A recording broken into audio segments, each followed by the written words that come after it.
Magandang araw po sa inyong lahat at sa mga giliw kong tagapakinig. Sa araw na ito ay mapapakinggan po natin ang buhay ng 18 taong gulang na si Rodel. Ang binatang pinagkalooban ng isang agimat ng kulay pulang kabayo. Ano ang misyon na kailangan niyang tuparin? Magtagumpay kaya siya sa pagpuksa sa kampon ng kadiliman? Ano-ano ang mga bagay na matututunan ni Rodel sa pagtuklas ng kakayahan ng kanyang agimat? Matanggap kaya niya ang lihim ng kanyang amang si Mang Philip? Sama-sama po nating pakinggan ang kwento at pakikipagsapalaran ng binatang kutsero na may gabay ng kulay pulang kabayo.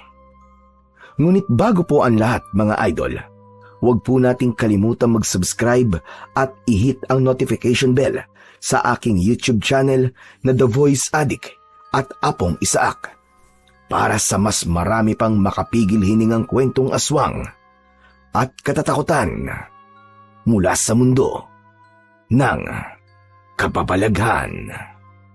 Umpisahan na po natin ang kwento. Rodel! Rodel, nasaan ka ba? Rodel! Ano ka ba naman, Marco? Bakit ka ba sumisigaw? Pambihira ka naman tao ka, oh. Dinaig mo pa ang hinahabol ng 10 halimaw, ah.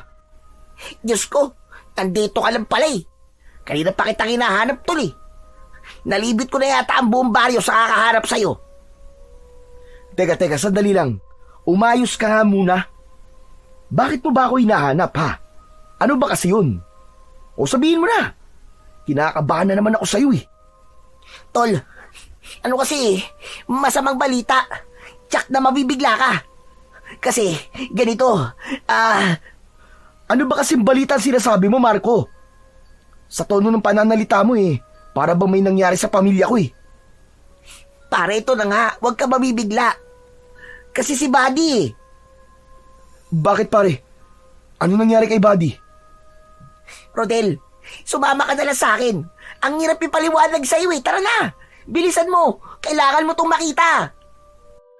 Wala nang nagawa ang may 18 taong gulang na si Rodel nang hawakan ang kanyang kamay at hinila siya ng kaibigang si Marco. Tinahak nila ang daan papunta sa lugar kung saan ito nanggaling.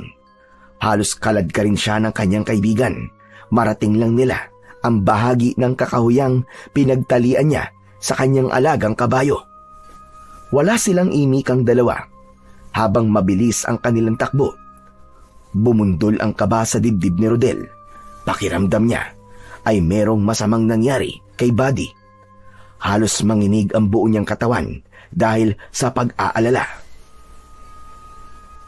Ilang saglit lang ang lumipas ay bumungad sa kanyang paningin ang umpukan ng maraming tao. Nagkakagulo ang mga ito sa pagtingin sa kabayong nakahiga sa lupa.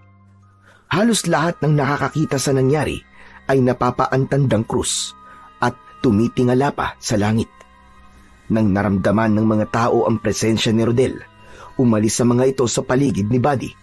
Kaya naman, tumambad sa kanyang paningin ang kaawa-awa niyang kabayo. Naramdaman niya ang pagbitiw ng kamay ni Marco sa kanyang braso at tinapik siya nito sa balikat. Dahan-dahan siyang lumapit at tuluyang nalantad sa kanyang paningin ang nakahigang kabayo. Sa tabi nito ay ang kanyang amang si Mang Philip. Basang-basa ang pisngi nito dahil sa luwa. Alam niyang ang nakahandusay na kabayong si Buddy ay wala ng buhay at matigas na ang katawan. Tila pinagbagsakan ng langit at lupa si Rodel sa eksenang yon. Umagos ang masaganang luha niya sa pisngi at napaluhod sa tabi nito. Hindi niya maipaliwanag ang sakit habang nakatingin sa muka ng kanyang alagang hayop. Tay, ano to? Ano nangyari? Bakit ganyan ang itsura ng kabayo ko, Buddy? Buddy! Sino may gawa nito kay Buddy, Tay? Anak, lakasan mo ang loob mo.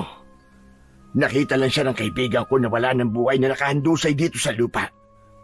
Kutob ko, may pumatay sa kanya, anak. Itay, Bakit nangyari to kay Buddy? Buddy! Sino ang hayop na gumawa nito sa'yo? Tay, wala na akong alagang kabayo. Mga hayop sila! Pinatay nila si Buddy! Umayo ang kanyang amang si Mang Philip at inalalayan siyang tumayo para hindi niya makita ang mga sugat sa katawan ng kabayo. Subalit bahagya niyang iniiwas ang kanyang ama habang ang kanyang paningin ay nakatutok pa rin sa nakahigang si Buddy. Naliligo ito sa sariling dugo. Dilat ang mga mata at nakalaylay pa ang dila. Pinahirapan muna ito bago pinaslang. Tila gumuho ang lahat para sa kanyang makita ang kalunos-lunos na sinapit ng kanyang kabayo. Simula ng 10 taong gulang pa lamang siya, ay kasama niya na ito hanggang sa kanyang paglaki. Kaya masakit para sa kanya na makita ang itsura nito sa ganyong kalagayan. Dahan-dahan siyang lumapit at pinagmasdang mabuti ang mga sugat sa katawan ni Buddy. Lumuhod siya sa tabi nito at hinaplos ang nanginginig niyang kamay ang leeg ng kabayo. 2 malalim na butas ang nakita niyang dahilan kung bakit nasawi ang kawawang si Buddy. Ang mga tao sa kanyang paligid ay nagmistulang mga bubuyog na nagbubulungan. Kanya-kanyang opinyon ang bawat isa sa posibleng dahilan ng pagkamatay ni Buddy. Ang ilan pang mga tao na nakakita sa sugat ay nagsabing marahil daw ay naiinggit sa kanya ang taong pumatay sa alaga niyang kabayo. Kaya't muling bumakas ang galit sa kanyang mukha. Mabuti akong tao! Matulungin sa kanila! Kaya wala na akong nakikita dahilan para kainggitan nila ako. Bakit ba nila pinatay ang kaawa-awa akong alaga? Wala na si Buddy. Wala siyang kasalanan. Diyos ko, ano kaya pumasok sa isip ng hayop na taong pumatay sa kabayo ko? Napakawala niyang puso. Huwag ko lang makikilala talaga kung sino pumatay sa'yo, Buddy. Dahil patawarin ako ng Diyos. Baka hindi ko alam kung anong magawa ko sa kanya. Huminahon ka lang, Tol. Huwag kang masyado magpadala sa galit mo. May awa ang Diyos. Hindi niya patatakasin ang taong pumatay kay Buddy, maniwala ka. Paano ako hihinahon, ha, Marco? Diyos ko, pinatay ng kung sino man ang kabayo ko nang dahil sa inggit. Katanggap-tanggap ba yun, ha? Sabihin mo, Marco. Alam mo kung gaano kahalaga sa akin ang kabayo kong si Buddy. Para ko na siyang kapatid, eh. Pagkatapos madadatnan ko siya rito na patay na, wala nang buhay. Iniisip ko palang na habang pinapatay siya ng hayop na yun, pakiramdam ko, tinatawag niya ang pangalan ko. Humihingi siya ng tulong sa akin. Tol, pero wala ako sa tabi niya.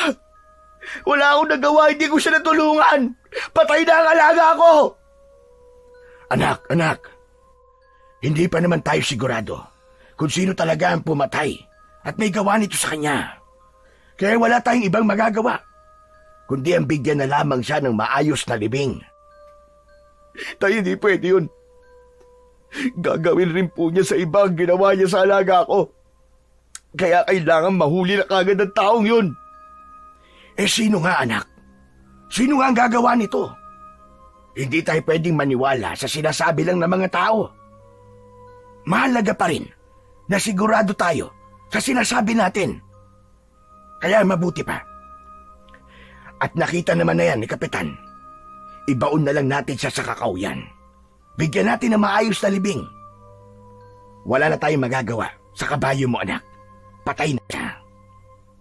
Siya nga naman, Tol. Tama ang sinabi ng tatay mo. Hindi natin alam kung ano ba talaga ang totoong nangyari kay Buddy. Kaya hindi tayo maaaring magbitaw ng mga salita na para bang may pinagbibintangan tayo. Hindi mo ba nakikita? Maraming nakakarinig sa sinasabi mo. Hindi kasi kayo nawala ng kalagang kabayo, eh. Kaya nasasabi niyo yan. Masakit, Tol. Sobrang sakit. Para na rin noon nawala ng kapatid. Ano ka ba naman, tol? Naiintindihan ko naman kung gaano kasakit ang mga pinagdadaanan mo ngayon. Pero tol, baka mas lalo ka lang mapahamak kung basta ka nalang maniniwala sa mga sinasabi ng mga taong yan. Mas lalo lamang lalaki ang gulo. Kaya tumigil ka na, tol. Huminahon ka lang. Anak, tanggapin na lang natin ang masamang nangyari kay Buddy. Hindi na natin maibabalik pa ang buhay niya. Kahit magwala ka pa, walang mangyayari. Anak, tandaan mo, walang lihim na hindi nabubunyag. Kaya ipaubaya na lamang natin kay Kapitan ang paghahanap sa totoong pumaslang sa kanya. Tila natauhan si Rodel sa mga narinig mula kay Mang Philip na kanyang ama. Masakit man para sa kanya, ang pagkawala ng kanyang alagang kabayo ay wala rin naman siyang magagawa para ibalik pa ang buhay nito. Nagsimula na ring umalis ang mga tao at ang naiwan na lamang ay ang ilang mga kalalakihan na tutulong sa paghuhukay ng lupa para ibaon ang katawan ni Buddy. Samantalang si Mang Philip naman ay nauna nang umuwi para bantayan ang kanyang inang si Aling Mera. 9 na buwan na ang tiyan ng kanyang ina at hindi pwedeng wala itong kasama. Kaya naman, naiwan na lang silang dalawa ni Marco. Pagkalipas ng ilang oras na pagdudukal ng lupa ay natapos din ang paglilibing kay Buddy. Nanatiling nakatingin si Rodel sa libingan nito habang tahimik na umiiyak. Naramdaman niya ang pagtapik ng kamay ni Marco sa kanyang balikat bilang tanda ng pakikiramay nito sa kanya. Tol, alam kong makakalimutan mo rin ang nangyari kay Buddy. Tatagan mo lang ang loob mo. Hindi talaga siya para sa iyo eh. Marahil ay may bagong dadating na kabayo para sa iyo. Huwag ka lang mainip, tol. Sigurado ko, may plano ang Diyos, kaya nangyari to sa iyo. Tol, hindi lang madaling kalimutan ng alaga akong si Buddy. Lalo na't hindi pa rin malinaw sa akin kung bakit siya pinatay. Hindi ako titigil, tol, hanggat hindi ko nahahanap ang taong pumatay sa kanya. Sisiguraduhin kong pagsisisihan niya to. Tol, palagi ako nasa tabi mo ha. Kaibigan kita eh. Kaya't karamay mo ko sa paghahanap sa tao may gawa nito sa kabayo mo. O paano, tol? Kailangan ko na munang umalis. Kailangan ko pa kasing balikan ang kabayo ko sa paradahan eh. Ibinilin ko lang yun sa mga kaibigan natin. Sige, tol, maraming salamat. Sige, iwan mo na ako. Gusto ko mapag-isa. Tol, umuwi ka kagad ha.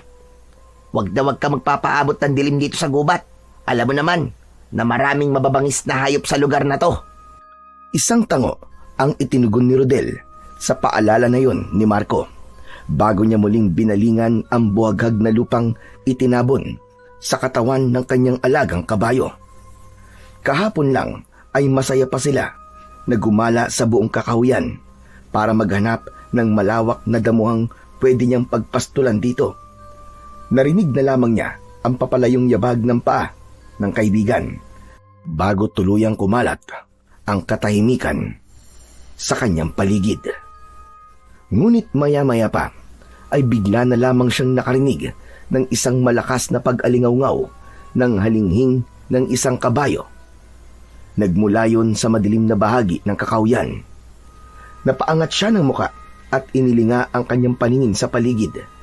Muling naulit ang halinghing ng kabayo. Mas malakas na parabang humihingi ng tulong. Kaya naman, malalaki ang hakbang ng kanyang paa na sinundan niya kung saan nanggagaling ang tunog. Ilang di pa lang yun sa kanyang kinatatayuan.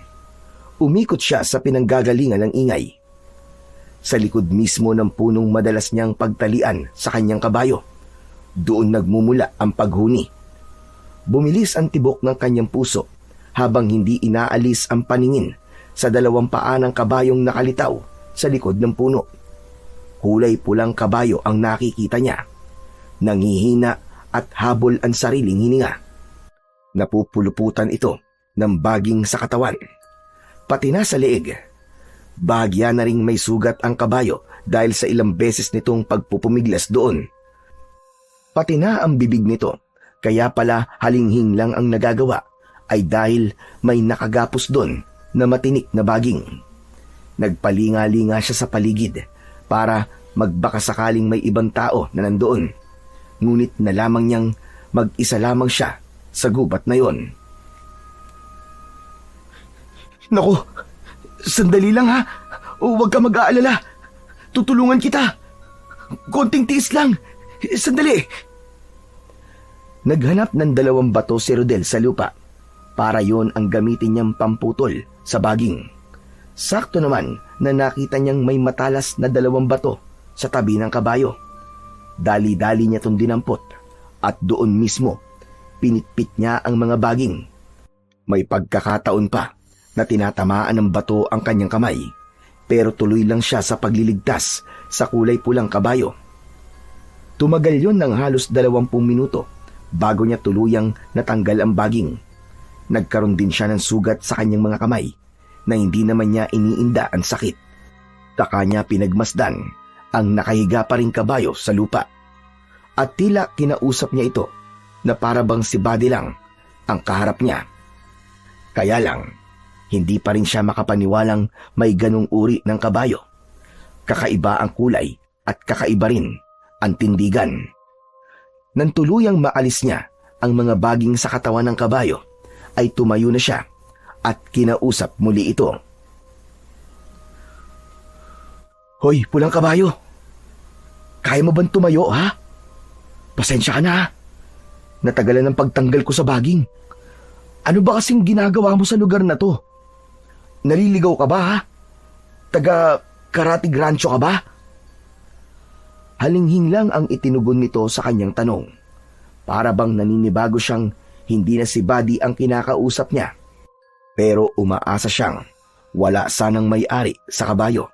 Nang sa ganun ay meron ng pansamantalang papalit sa kabayo niya.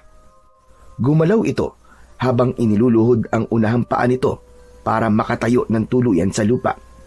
Kaya lang ay bakas pa rin sa mukha ng kabayo na may iniinda talaga itong sakit sa paa at leeg. Nagulat si Rodel sa biglang pagtaas ng unahang paa nito, katulad ng ginagawa sa kanya dati ni Buddy. Saka yumuko na tila ba may gusto itong ipakita sa ulo nito. Ano bang ibig sabihin ng pagyuko mo, ha, kabayo?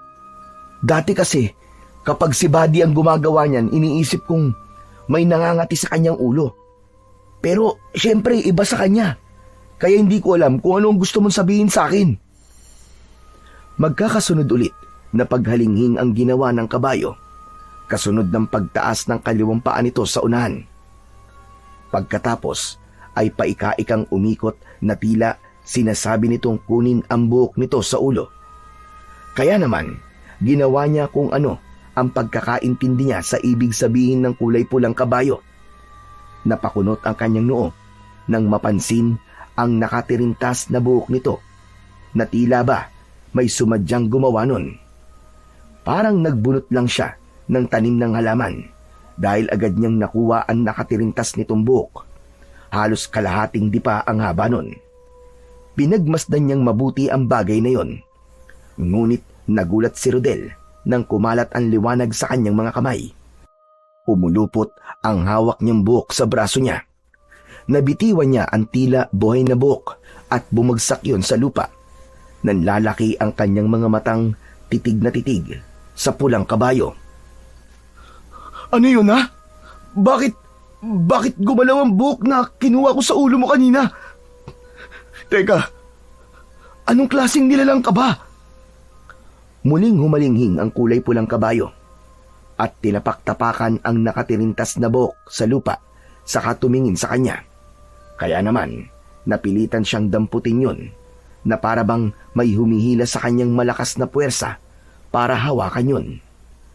Yumuko si Rodel at pinagmasdang mabuti ang mahiwagang buhok na nasa lupa. Saktong pagdampot niya ay tila nagkaroon yun ng buhay na pumulupot muli sa kanyang kanang braso. Kahit na anong pagwaksi at pagwasiwas niya sa ere ay hindi na yun natanggal sa kanyang kamay. Takot na takot siya.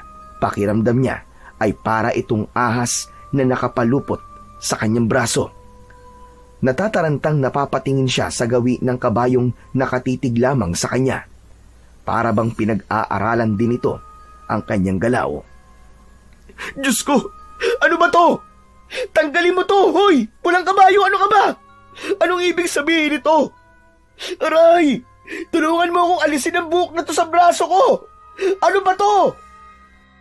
Nakaramdam si Rodel ng pagbalot ng malakas na liwanag sa buo niyang katawan, habang ang buhok ng kabayo ay nakapalupot pa rin sa kanyang kamao. Kahit na anong pagpupumiglas ang gawin niya, ay hindi niya talaga matanggal ang bagay na yon sa kanyang kamay. Hindi kumikilos ang kulay pulang kabayo para tulungan siya.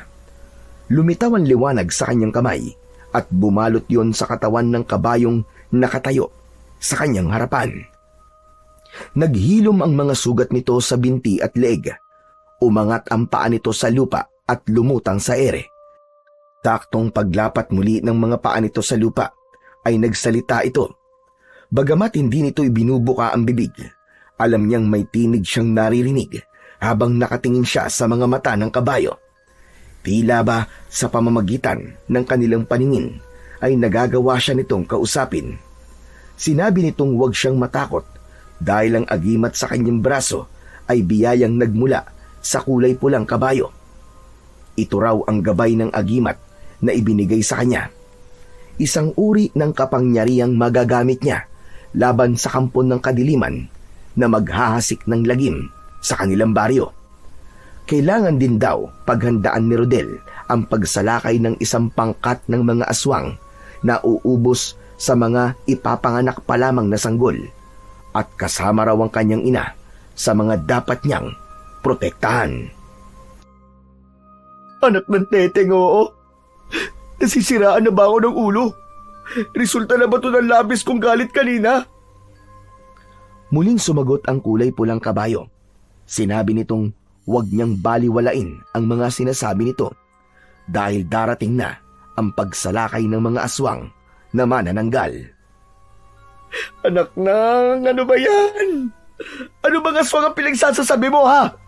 Hindi ako naniniwala sa mga aswang, kalokohan yun. Isang malaking kalokohan lang yun.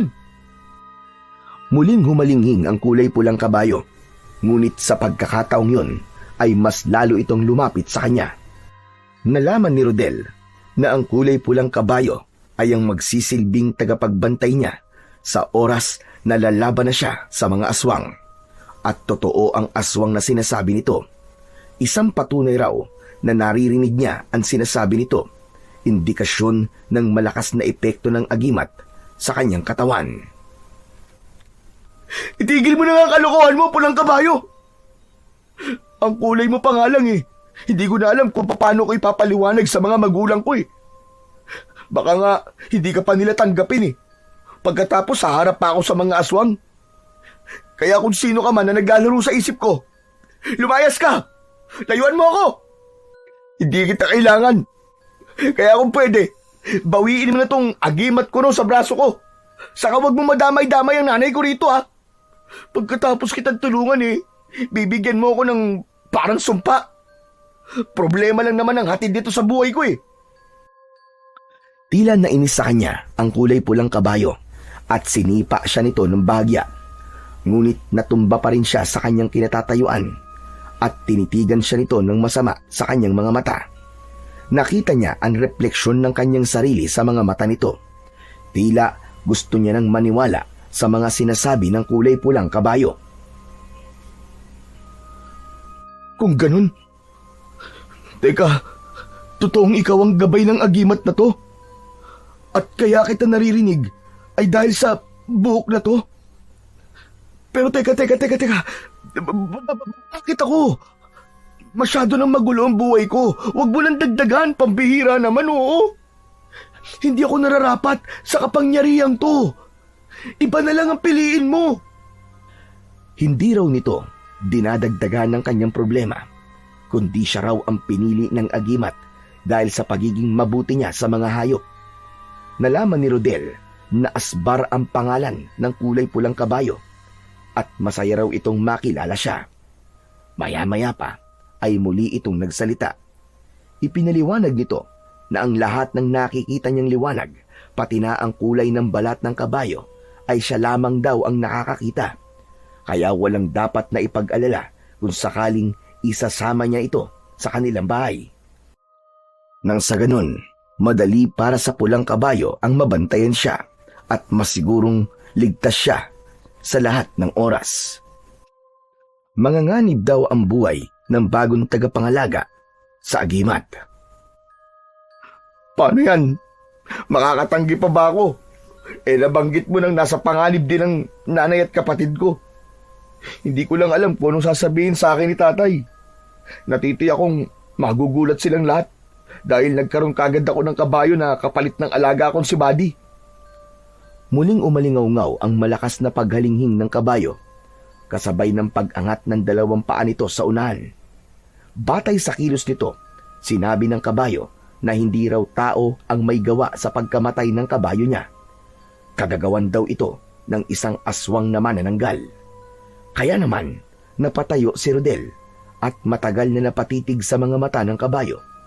Magsasalita pa sana si Rodel nang biglang sumulpot sa kanyang likuran ang kaibigan niyang si Marco. Nakaawang ang bibig nitong titig na titig sa anyo ng kabayo. Nag-aalala siyang baka narinig nito ang mga pinag-usapan nila. Oh, Marco, kanina ka pa ba dyan? Hindi, tol. Kakadating ko lang. Grabe ka, tol. Hanep, ang ganda ng kulay itim mong kabayo, ah.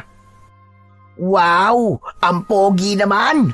Nakahanap ka kagad ng kapalit ni Buddy, ah. Ha? Kulay itim na kabayo ang tingin mo sa kabayong yan? Oo naman, bakit? Hindi mo ba nakikita ang kulay niya? Grabe, tol. Hindi ako makapaniwalang makakabili na kagad kayo ng bagong kabayo. Nag-aalala pa naman ako sa'yo kanina. Kasi akala ko nagluluksa ka pa rin sa pagkawala ni Buddy. Yung pala, bumili ka na kagad ng bago mong kabayo. Tol, nagkakamali ka sa iniisip mo. Anong nagkakamali ang sinasabi mo, Rodel?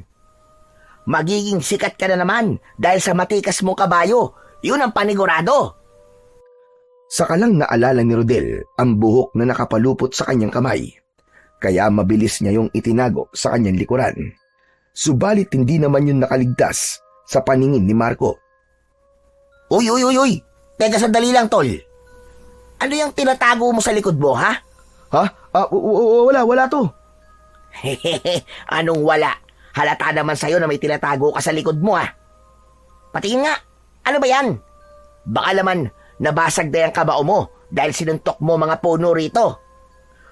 Pambihira ka, ba't ko naman gagawin yun, tol? Hindi pa naman ako nasisiraan ng ulo, no?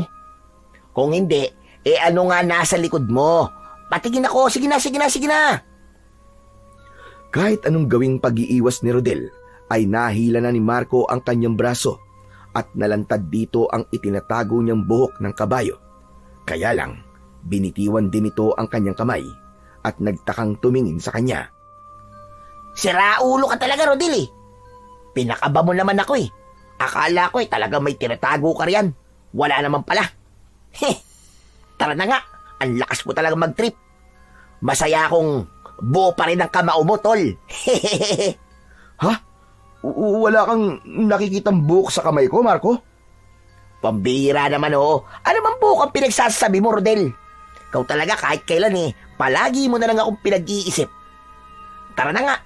Kanina ka pang hinihintay ng tatay mo, eh. Sigurado ka? Hindi mo nakikita ang buhok sa palad ko?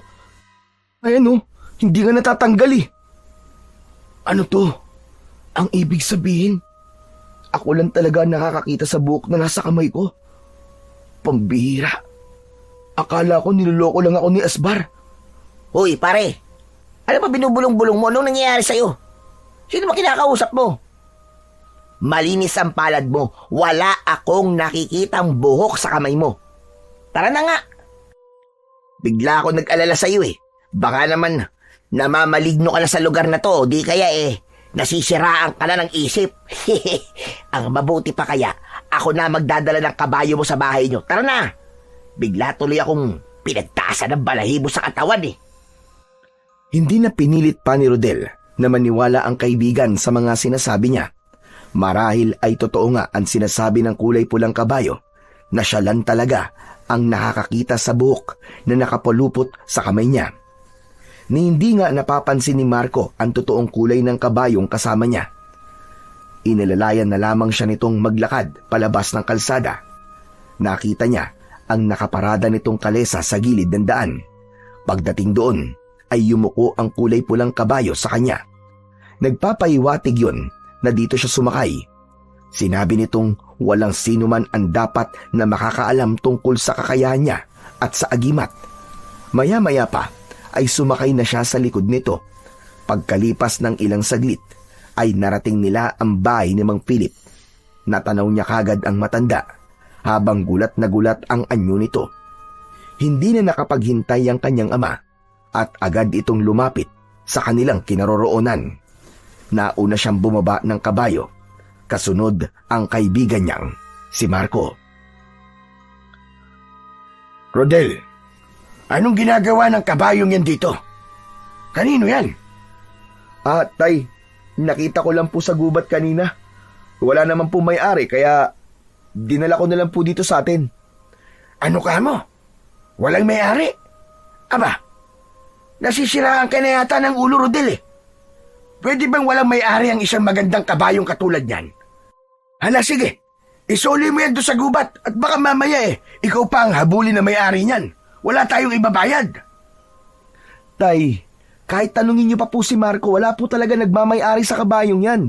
Isa pa, kung may maghahabol man po, edi ibibigay ko naman sa kanila eh. Ang mahalaga, ngayon may kabayo ng gagamit sa kalesa ko. Kahit papano, mababawasan na po ang lungkot kapag maaalala ko po si Buddy. Anak ng teteng, oo. Hindi mo pwedeng ikatwiran yan. Kapag nandito na ang totoong may-ari sa kabayong yan. Tay, wag na po natin pagtalunan to. Hindi ko po siya ibabalik dahil sa akin na po ang kabayong yan. Ang totoo nga po eh. Bala ko na kagad siyang gamitin mamaya sa biyahe. Sayang din naman po ang kikitain ko. Abat, talagang ibabandera mo pa sa lahat ng kabayong yan, ha? Pabira ka naman, lalaki ka, oo. Hindi mo ba nakukuha ang ibig ko sabihin, ha, Rodel? Naisip mo ba na baka mamaya yan naman ang patay ng taong may lihim na galit at inggit sa'yo? Pambira ka talagang tao ka, oh. Pagkatapos iiyak-iyak ka na naman na parang batang inagawan ng laruan. Tay, ako naman po mananagot sa kabayong to eh. Isa pa, nalaman ko po na hindi naman tao ang pumatay sa kabayo kung si Buddy, kundi isang aswang. Anak ng pitong kagaw, oo. Kailan ka pa naniwala sa aswang, ha, Rodel? Marco, sabihin mo nga sa akin, may nangyari ba sa kaibigan mo nang iwan natin siya doon sa gubat? Aba, wala naman po, Mang Philip. Maliban po sa kakaibang kinikilos ni Rodel at sa kabayong kasama namin. Ano ba kayong dalawa? Pinag-iisipan niyo bang nasisiraan ako ng ulo? Anak ng putya naman, oo. Grabe kayo sa akin ah. Parang kabayo lang eh. Nagkakaganyan kayo. Nawala si Buddy, kaya malaking bagay sa akin na may pansamantalang papalit sa kanya. Napapasabunot na lamang sa sariling buhok si Mang Philip nang marinig ang sinabi ni Rodel, habang si Marco naman ay panay ang sulyap sa kabayong nasa tabi niya. Tila nakikinig din ito sa sinasabi ng kanyang ama. Pagkatapos ay itinaas nito ang unahang bahagi ng paa nito at muli niyang narinig ang boses ng kabayo. Pinipigilan siya nitong makipagtalo sa kanyang ama at kaibigan. Hayaan lang daw niya na magalit ang kanyang ama dahil kailangan niyang magtiis para mailigtas ang kanyang mga magulang. Nararamdaman daw nitong nalalapit na ang paglusob ng mga aswang sa baryo. Aalis din daw si Asbar kapag natapos na ni Rodel sa kanyang misyon. Tila wala nang nagawa si Mang Philip para pigilan pa si Rodel. Ay nako, sumasakit ang ulo ko sa'yo. Bahala ka nga. Basta, hindi ako madadamay sa kabayong yan, Rodel, ha? Pabihira, oo. Marami na nga tayong problema eh. Dadagdag pa ang kabayong yan. Bahala ka sa buhay mo. Mabilis na tumalikod sa kanila si Mang Philip, kaya naman si Marco na lang ang naiwang nakatayo sa tabi niya. O paano, tol? Kailangan ko na rin umalis eh. Ikaw na ang bahalang magpasensya sa mga sinabi ko, ha? Nagsabi lang naman ako ng totoo kay Mang Philip dahil naninibago ako sa mga kinikilos mo. Para bang may inililihim ka sa akin? Yun lang din kasi ang napapansin ko sa'yo, tol. Biruin mo, saglit lang kitang iniwan sa gubat na yun pero parang may nagbago na kagad sa'yo. Basta, ang hirap ipaliwanag. Pero alam mo naman palagi kitang sinusuportahan sa lahat ng magiging desisyon mo sa buhay mo Maraming salamat, tol, ha. Hindi lang talaga mawala sa isip ko kung paanong namatay si Buddy. Kaya naman, sabi ka kung magkaroon muli ng bagong kabayo. Na kahit papano makalimutan ko mga nangyari sa kanya. Pero tol, paalala lang, bilang kaibigan mo, iwasan mo muna magkaroon ng kabayo. Kasi baka mamaya niyan maulit lang yung mga nangyari kay Buddy. Hindi pa rin kasi mawala sa isip ko yung may posibilidad na baka nga may totoong naiinggit sa'yo. Kaya mag-iingat ka, tol. Siya ang dapat na mag-ingat sa akin, tol. Dahil sa oras na malaman ko kung sino talaga ang pumatay sa kabayo ko, humanda siya. Dahil gagawin ko rin sa kanya kung anong ipinalasap niya kay Buddy. Pero hindi pa rin mawala sa isip ko na baka hindi tao ang gumawa nun sa kanya, kundi isang aswang. Parang malabo naman yatang mangyaring may aswang sa baryo natin, tol. Sa tagal ko na nakatira rito, wala pa akong nababalitaan na may umaataking nilalang dito. O paano? Kailangan ko na talagang umalis. Hindi pa naman ako nakapagpaalam ng maayos kay nanay. Magkita na lamang tayo mamaya sa paradahan ng mga kalesa. Sige, tol. Gusto kong subukang gamitin si Asbar para malaman ko kung pwede na siyang pumasada. Tangulang ang itinugon ni Marco sa sinabing yun ni Rodel. Pagkatapos ay nagmamadali na itong sumakay sa kalesa. Naiwan silang dalawa ni Asbar na tila nakikiramdam sa paligid. O ano? Anong masasabi mo, Asbar? Tama ba tong plano mong pumalit kay Buddy? Hindi kaya magtaka mga kaibigan ko sa pagkakaroon ko ng bagong kabayo? Humalinghing ang kabayo at ginalaw-galaw ang ulo nito sabay tulak sa kanyang likod. Sinabi nitong ang mga tao sa paligid niya ay huwag niyang pagkakatiwalaan dahil ang mga aswang ay may kakayahang mag-anyong pangkaraniwang tao. Kaya sa palagay nito ay tama lamang na ituloy ang pagiging kutsero ni Rodel at magpanggap na parang walang nangyari. Sa ganung paraan ay mahuhuli niya ang totoong pumatay sa kanyang kabayo. Bakit hindi ko naman pagkakatiwalaan ng mga taong nasa paligid ko? Kaibigan ko sila at magulang. Ay naku, tara na nga muna. Magpahinga ka sa ilalim ng puno at iahanda ko naman ang kalesa mo. Muling sinulyapan ni Rodel ang kanyang kamay. Naroon pa rin ang buhok ng kulay pulang kabayo na si Asbar. Totoong siya lang ang nakakakita sa bagay na yon, maging sa totoong kulay ng kabayo niya. Bigla naman siyang natigilan sa kanyang pagakbang nang mapako ang kanyang paningin sa kanyang ama na nakasilip sa bintana. Kasama nito ang kanyang ina na hinihilot-hilot ang tiyan na tila nagsisimula na yon sumakit.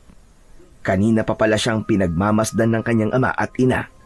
Kaya naman ay nagkunwari siyang hindi siya apektado sa paraan ng pagkakatitig ng mga ito sa kanya. Pagkalipas ng ilang oras na paghahanda niya sa kalesa, ay tagumpay niyang nailagay ang kalesa sa katawan ni Asbar. Papunta sila sa paradahan ng kalesa upang magsimula ng panibagong hanap buhay. Hindi na lamang niya papansinin ang mga sasabihin ng mga kasamang kutsero. Pagdating niya sa establero, ay natanaw niya kagad ang kaibigang si Marco. Tila hinihintay siya nitong dumating. Napako naman ang kanyang paningin sa unahan nito dahil sa mga babaeng nakatitig sa kanya. Nagtataka ang mga tao sa pagkakaroon niya ng kabayo, kaya nagsimula ang bulong-bulungan na hindi naman niya pinansin. Nakakunot ang kanyang noo nang bumaba siya sa kalesa. Agad na lumapit sa kanya si Marco. O tol, mabuti naman at dumating ka na. Kanina pa sila naghihintay sa'yo Sa kalesa mo raw sila sasakay. Ano? Sino sila? Yung mga babaeng yun ba? Aba, bakit naman daw sa akin? Ang mabuti pa kaya, Sila na lang ang tanongin mo, Rodel. Marami ang nasa unahan ng pila, pero ang gusto talaga sa kalesa mo sumakay. Sige na, lapitan mo na. Nilapitan ni Rodel ang 4 na babaeng nakatayo sa unahan ng upuang gawa sa kahoy. Mukhang kanina pa ngang naghihintay ang mga ito sa kanya. Narinig naman niya ang mga bulungan ng kotserong nandoon. Sinabi ng mga ito na swerte raw siya at babae na raw ang naghihintay sa kanya. Sabay tawanan. Pero wala naman daw masama kung siya ang pinili ng mga babae na magatid sa baryong gustong puntahan ng mga ito. Kaya wag daw siyang mag-alala. Kasunod ng pakikiramay ng mga ito sa nangyari sa kanyang kabayo. Saktong paglapit niya sa magandang babae ay nagsalita kagad ito habang titig na titig sa mukha niya. Hindi niya kilala ang mga babae, kaya labis ang pagtataka niya kung bakit siya ang hinahanap ng mga ito. Miss, hinihintay niyo raw ako? Oo, kuya. Ikaw ba si Rodel? Oo, ako nga. Teka, bakit kilala mo ako? May nagrekomenda kasi sa amin eh. Sa kalesa mo raw kami sumakay. Maayos ka raw magpatakbo ng kabayo. Saka, medyo malayo kasi ang pupuntahan naming baryo eh. Ganon?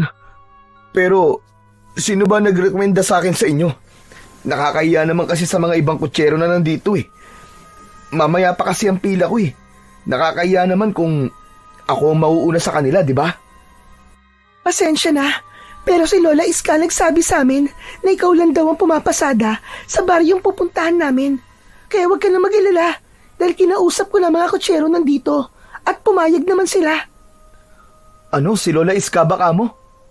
Talaga bang sinabi niya yon? Teka, saan ba dapat ang punta nyo? Sa baryo ng Sampoldo. May mga kasama ako, 4 kami mga babae. Pasensya na, pero mas panatag kasi ang loob namin sa iyo eh. Ganun ba? Nako, tamang-tama. Doon kasi ako nakatira eh. Saang banda ba sa baryo ng Sampoldo? Kilala mo ba si Lolo Greg? Ha? Medyo liblib ang baryo namin eh. Kaano-ano niyo ba si Lolo Greg? Lolo ko siya. Magbabakasyon lang kami ng mga kaibigan ko. May hahatid mo ba kami? Oo naman. Nag-aalala lang kasi ako na baka mahirapan kayo sa pagpunta sa bahay ni Lolo Greg. Nasa gitna kasi ng kakahuyan ng bahay ng matandang yun eh. Nako, sanay na ako sa lugar na yun. At totoo, pagkatapos mamatay ni nanay, lumaki ako sa pangangalaga ni Lolo Greg. Ganun ba? O sige, tawagin mo na mga kasama mo, miss, para makaalis na tayo. Marisa ang pangalan ko. Naiilang naman ako sa pagtawag mo sa akin ng miss. Mukha kasing mas bata ka pa sa akin eh. Mukha nga, 18 taong gulang pa lang ako eh. Ikaw ba? Sabi ko na nga be, 22 taong gulang na ako. Bali, 4 na taon pa lang ang agwat natin sa edad, ano? Sige, tatawagin ko na sila, Rodel. Tangulang ang itinugon ni Rodel kay Marisa nang umalis ito at tumalikod sa kanya. Maganda ang babae, maputi, matangkad at may biloy sa tigkabila ang pisngi. Kaya hindi niya masisisi ang mga kalalakihang kutsero na hindi mapatingin sa magandang si Marisa. Mas lalong nagkagulo ang mga kalalakihan nang lumapit sa kanya ang 3 pandalaga. Magaganda rin ang mga ito, lalo na kapag ngumingiti. Batay sa pananamit ng mga ito, parang lumaki ang mga ito sa syudad. Maya-maya pa ay biglang nagsalita si Marisa. Nakangiti ito sa kanya na tila ba nang aakit ang mga mata, habang ang alon-alon nitong buhok ay nililipad ng hangin. Kaya naman, nalalanghap niya ang natural na bango ng dalaga. Hindi pa ba tayo aalis, Rodel? Tulala ka na kasi dyan eh. Saka lang napansin ng binata na nakangiti na rin ang 3 mga dalaga habang nakatingin sa kanya na tila ba nagbubulag-bulagan pa at nagpapapungay rin ng mga mata. Hindi niya alam kung bakit parang hindi siya nagsasawang tumingin sa mga muka ng babaeng nasa harapan niya. Mabilis namang lumapit si Marco na hindi napigilan ang sarili na bumulong sa kanya. Hoy, grabe ka, tol. Hindi mo naman sinabing marami ka palang kilalang mga babae. At ang gaganda nila. Ipakilala mo naman ako sa isa, oh. Sos, ikaw talaga. Umiral na naman ang pagiging babaero mo. Hindi ko rin kilala ang mga yan. Si Lola Iska nagsabi sa kanilang sa kalesa ko sumakay. Teka, sandali lang. Saan ba raw pupunta ang mga babaeng yan? Tol, hindi ka maniniwala sa sasabihin ko. Yung pinakamaganda, apo ni Lolo Greg. Ang pangalan niya ay Marisa. Talaga? Ngayon ko lang nalamang may maganda palang apo si Lolo Greg, ah. Hindi ba tayo aalis, Rodel? Magkikwentuhan na lang ba kayo? Oo nga pala, pasensya ka na Marisa. O sige Marco, mauna na ako. Susunod talaga ako sa inyo, Rodel. Delikado kasi ang lugar na yun, eh. Huy, ano ka ba? Hinaan mo naman ang boses mo. Baka mamaya niyan marinig ka nila. Magalit pa sila sa'yo. Saka lang binalingan ni Rodel si Marisa na naghihintay sa tapat ng kalesa, habang ang tatlo pa nitong mga kasama ay mataman lang na nakatitig sa kanya. Ayos! Sige na! Sumakay na kayo sa kalesa, Marisa. Tamang-tama sa inyong upuan ng kalesa ko dahil pang-apatan ng upuan yan. Pero kung hindi naman kayo komportable, pwede pa tayong kumuha ng isa pang kalesa. Nandito naman ang kaibigan ko si Marco eh. Baka kasi mahirapan ang kabayo dahil lubak-lubak ang kalsada papunta sa bahay ni Lolo Greg. Naku, hindi na. Hindi naman kami maarte. Ayos na itong magkakasama kami nang hindi kami magkaiwalay sa pupuntahan namin. Hindi pa naman nila kabisado ang lugar. O ano, tara na Rodel. Hindi na ako makapaghintay na makita ko ang lolo ko.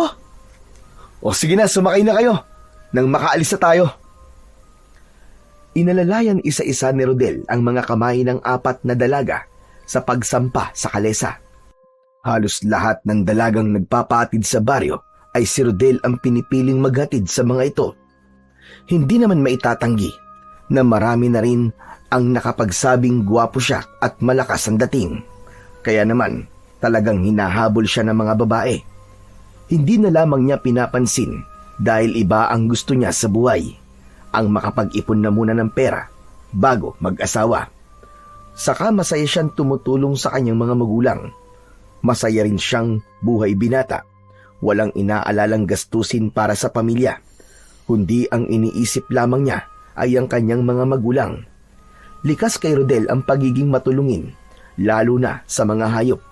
Kaya nasabi niya sa kanyang sarili na kung iibig siya ng isang babae, ay gusto niya ay yung tanggap siya at mapagmahal din sa mga hayop katulad niya.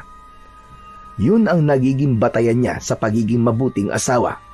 Habang tumatakbo ang kanyang kabayo, ay bigla namang nagsalita si Marisa. Nakatanaw ito sa labas ng bintana at malungkot na nakatingin sa mga nagtataasang mga puno sa gilid ng daan. Grabe! Ang laki na pala ng pinagbago ng lugar na to, Rodel. Aba, oo naman. Marami na mga bahay na nakatayo sa baryong to. Isa na lang talaga ang hindi nagbabago. Sa susunod na eleksyon pa yata, madudugtungan ng sementadong kalsada. Wala bang gumagalang aswang sa lugar na to? Muntik nang masamid sa sariling laway si Rodel dahil sa tanong na yun ni Marisa. Hindi siya maaaring magkwento kung meron bang aswang na gumagala sa baryo o wala dahil hindi pa rin naman siya siguradong totoo ngang may aswang sa kanilang lugar. Bukod pa ron, ay ayaw niyang magdulot ng takot sa kanyang mga pasahero ang mga sasabihin niya. Kaya naman, idinaan na lamang niya sa pagngiti upang hindi masamain ng dalaga ang isasagot niya habang ang kanyang mga mata ay nakatingin sa udahan ng kanilang dinadaanang kalsada. Biglang nagsalita si Asbar. Sinabi nito na tama lang ang ginawa niyang paglilihim sa mga ito. Walang maaaring makaalam na may aswang na manananggal sa kanilang baryo. Aba, napapangiti ka, Rodela. Kung ganon, wala palang aswang sa baryong to. Mapapanatag na ang kalooban ng mga kasama kong sina Sara, Magda at Leia. Pasensya na. Para sa akin kasi, mas nakakatakot ang mga taong halangang bituka. Yung mga pangkat na mga taong biglang pumapasok sa bahay para lang pumatay o di kaya sa mga taong pumapatay sa mga alagang hayop para lang masabing matapang sila. Grabe naman yun. Uso pa ba yun dito? Nako hindi naman. Sinasabi ko lang na mas nakakatakot ang mga taong ganun ang gawain kesa sa mga aswang. Kumusta na kaya si Lolo Greg? Buhay pa kaya siya? Abay, sa palagay ko naman buhay pa si Lolo Greg. Wala naman ako nababalita ang tungkol sa kanya. Hindi naman kasi lumalabas ng bahay yung matandang yun . Siguro, isang beses ko pa lang siya nakita na naisakay ko sa kalesa ko. Ganun ba? Kawawa naman pala si Lolo Greg. Tumandang mag-isa. Namatay kasi ang kaisa-isa niyang anak . Ako naman ay mas piniling lumayo para makalimutan ko ang pagkamatay ng nanay ko. Brutal siyang pinaslang sa baryong to. Ni hindi binigyan ng pagkakataong paglamayan namin ni Lolo Greg. Sinunog nila ang katawan ng nanay ko at isinaboy ang abo sa lupa ni Lolo Greg. Pero ngayong nagbalik na ako, maniningil ako ng pautang. May malaki kasing utang ang taong naging dahilan ng pag-alis ko dito. Ganun ba? Kung ganun, kawawa naman palang nangyari sa nanay mo. Saka, kung pera naman ang inutang sa'yo, sayang naman dapat may interes na. Hindi maipaliwanag ni Rodel ang kabang bumalot sa kanyang dibdib. Tila may ibig sabihin ang bawat bitaw ng mga salita ni Marisa. Parang nababakas niya sa boses nito ang matinding galit. Ngunit kasabay naman ito ay ang pagtataka niya dahil wala naman siyang nababalita ang babaeng sinunog sa lugar nila. Marahil ay biktima rin ang nanay ni Marisa ng mga walang kabuluhang pagpaslang. Muling pumagitna ang katahimikan hanggang sa makarating sila sa baryo ng San Poldo. Itinigil ni Rodel ang sasakyang kalesa sa tapat ng sirang bahay.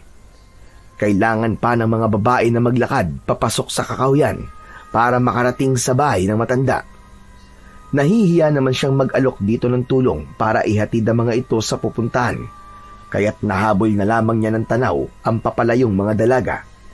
Hindi lang niya maiwasan ang hindi magtaka kung paanong ang ganong kagandahan ng mga babae ay mas pipiliing magbakasyon sa isang liblib na baryo ng kanilang probinsya. May bahagi sa puso niya na sana ay muli niyang makita si Marisa. Magaan ang loob niya sa dalaga na parabang nakadikit na sa isip niya ang maganda nitong muka. Idagdag pa ang nararamdaman niyang awa para dito.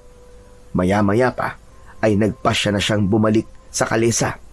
Pagsakay niya sa kanyang kabayo ay bigla siyang nagulat sa pagtaas ng unahan ng paa ni Asbar, kasunod ng malakas nitong paghalinghing. Kaya naman, nawala ang lahat ng iniisip niya at nabaling ang kanyang atensyon sa nagwawalang kabayo. Sinabi nitong hindi maganda ang pakiramdam nito sa lugar na pinaghatiran sa mga babae. Ho! Ho! Kalma lang, Asbar! Ho! Ano bang ibig mo sabihin? Inilinga ni Rodel ang kanyang paningin sa paligid. Wala naman siyang nakikitang nilalang na maaaring katakutan ni Asbar. Sinabi nito kay Rodel na mabigat ang enerhiyang nararamdaman nito sa kakawyan. Pamilyar daw yun sa pakiramdam ni Asbar. Alam ni Rodel na talagang iniiwasan ang lugar na yon ng mga katulad niyang kutsero. Mabanggit pa lamang ang pangalan ni Greg ay umaatras na ang mga kutsero dahil madalas napapabalitang miyembro ng kulto ang matanda, kaya walang nangangahas na lumapit sa lugar na yon. Hindi naman niya akalain na pati pala ang mga kabayo ay takot din sa bahaging yon ng kalsada. Oo na, Asbar. Huwag ka na mag-alala. Saka bakit ka ba natatakot? Nakalimutan mo na bang hawak ko ang agimat? Basta huminahon ka na lang. Pati ako'y kinakabahan tuloy sa'yo . Isa pa, kanina ko pa rin nararamdaman ang bigat ng enerhiya sa lugar na to. Hindi naman ako nagulat dahil dati nang kinakatakutan ng lugar na to . Kaya lang hindi ko maiwasang hindi mag-alala sa mga dalagang nagpatid sa atin. Sinagot ni Asbar ang pag-aalala ni Rodel dahil hindi raw maganda kung makikialam siya sa buhay ng mga babae kanina, kaya't wala nang nagawa ang binata, kundi ang hinintay na lamang kumalma ang loob ni Asbar. Bago sila umalis sa lugar na yon, ilang minuto ang lumipas ay nagdesisyon si Rodel na wag na munang pumasada ng kalesa. Ipapahinga na muna niya ang kabayo niyang si Esbar. Pinastol niya ito sa malawak na damuang pag-aari naman ng kanyang amang si Mang Philip. Bago niya ito dinala sa kanilang bahay, itinali na muna niya ang kanyang kabayo sa lilim ng puno, sa labas mismo ng bakuran nila. Pagdating niya sa tapat ng hagdanan, ay dahan-dahan siyang pumasok sa loob ng kanilang sala. Ngunit pagbungad pa lamang ni Rodel sa pintuan, ay sumalubong na sa kanya ang nagmamadaling si Mang Philip. Bakas sa mukha nito ang pag-aalala at pagkataranta. Nagmamadali itong lumabas ng bahay. Nilampasan siya nito na parabang hindi siya nakikita. May dala itong maliit na bag na naglalaman ng mga lampin na gamit sa panganganak ng kanyang inang si Aling Mera. 9 na buwan na itong buntis at batay sa pagkalito ni Mang Philip. Natitiyak niyang manganganak na ang kanyang ina. O anak, ano pang tinatayo-tayo mo dyan? Bilisan mo na't manganganak ng nanay mo. Ihanda mo na ang kabayo. Kasunod nito si Aling Mera, dala ng pagkalito ni Mang Philip. Hindi na nito naalalayan ng asawa, kaya naman mas lalo rin siyang nataranta dahil kitang-kita niya ang pag-agos ng tubig sa hita ng kanyang ina. Yun din ang palatandaan na magsisimula na nga ang pagsalakay ng mga aswang. Mabango ang amoy ng mga babaeng manganganak para sa mga aswang, kaya't hindi maiwasan ni Rodel ang hindi kabahan. Rodel, alalayan mo nanay mo. Bilisan mo. Bakit ba layo-layo ng iniisip mo? Ano ba nangyayari sa'yo? Tay, pambihira ka naman po. Paano ko naman po maihahanda ang kalesa kung aalalayan ko po si nanay? Kayo po kaya rito. Bilisan niyo po. Kukunin ko na ang kalesa. Abay, oo nga ano. Lintik na. Hindi ko naisip yun ah.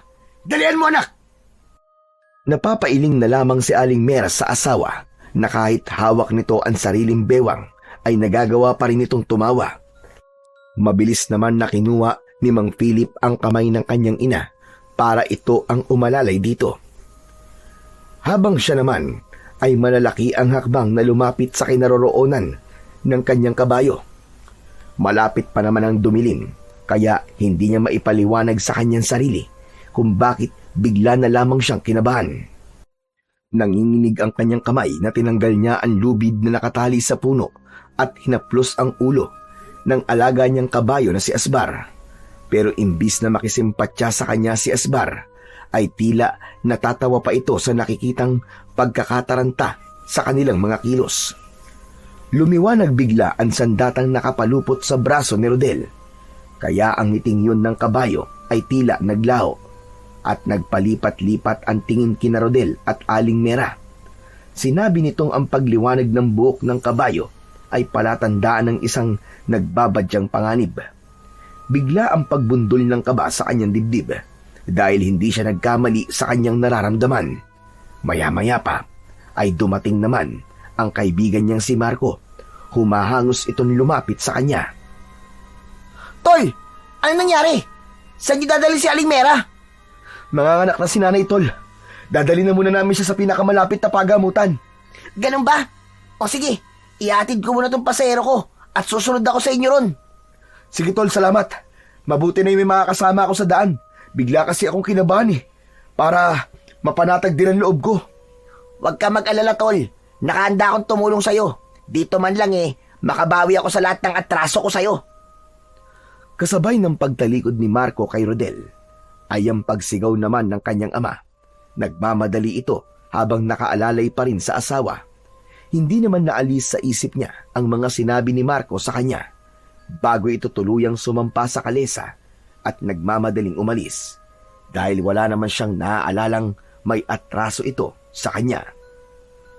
Rodel ba? Bilisan mo! Opo, nandiyan na po tay! Mabilis na inihanda ni Rodel ang kabayo sa kanyang kalesa habang si Mang Philip naman ay inalalayan ang asawa na sumampa sa kalesa. Nang handa na ang lahat ay agad niyang pinatakbo ang kabayo at binagtas ang lubak-lubak na kalsada. Malayo pa naman ang bayan sa kanilang baryo. Kaya naman ay una nilang dinaanan ang magpapaanak na si Kakang Ignacio. Kaya lang ay ayon sa anak nito ay may pinaanak din daw ito sa kabilang baryo, kaya't kinailangan pa nilang dalhin sa karatig baryo si Aling Mera sa bahay ni Lola Iska. Hanggang sa naabutan na sila ng dilim sa daan, nahihirapan si Rodel na aninawin ang daan. Kahit sinasabi ni Asbar na ito na ang bahala sa kanila, ay hindi pa rin niya maiwasan ang hindi mag-alala. Naramdaman ni Rodel ang pag-iinit ng kanyang sandata sa braso, kasunod ng paglatag ng tali ng kanyang latigo na tila nagbibigay proteksyon sa kanila. Ang nagliliyab na kulay pulang kabayo sa kanyang latigo ay sapat na para hindi basta-bastang makalapit ang mga nilalang na magtatangka sa buhay ng kanyang ina. Mabuti na lang at palaging may nakahandang gasera sa kanilang kalesa, kaya naman nakatulong yun para makita nila ang daan. Ang masaklap pa, alam niyang pagod na si Asbar at hindi pa nila kabisado ang lugar papunta sa bahay ng kumadron ng si Lola Iska. Ang ama niya ang nakakakilala kay Lola Iska. Subalit matagal na panahon na raw nang ito ay bumisita sa matanda. Kung siya naman ang tatanungin, ay bihira lang din niyang maisakay si Lola Iska sa kanyang kalesa. Kaya nga nagtataka siyang inirekomenda siya nito sa mga babae kanina. Diyos ko po, Rodel! Lumalabas na ang dugo sa hita ni Mera! Ano nang gagawin natin? Mukhang dito na siya manganganak! Paano yan, Tay? Tsak na malayo pa po tayo sa bahay ni Lola Iska. Mera, konting tiis na lang asawa ko. Tiisin mo muna ang sakit. Huwag ka munang manganganak. Ngunit hindi na napigilan ni Aling Mera ang hindi mapasigaw sa sobrang pananakit ng tiyan nito, kasabay ng sunod-sunod nitong pag-iri, at sinasabing nararamdaman na nito ang ulo ng bata, kaya umalalay si Mang Philip habang si Asbar naman ay bahagyang binagala ng pagtakbo. Samantalang si Rodel, habang hindi nakatingin ng kanyang mga magulang, ay panayang pagwasiwas niya sa hangin ng nagliliyab yang latigo. At bawat pag-asinta niya ng kanyang sandata ay meron siyang naririnig na pagputok sa itaas na parabang may nasusunog na nilalang. Kasunod ang malalakas na pag-angil ng mga nilalang sa impapawid.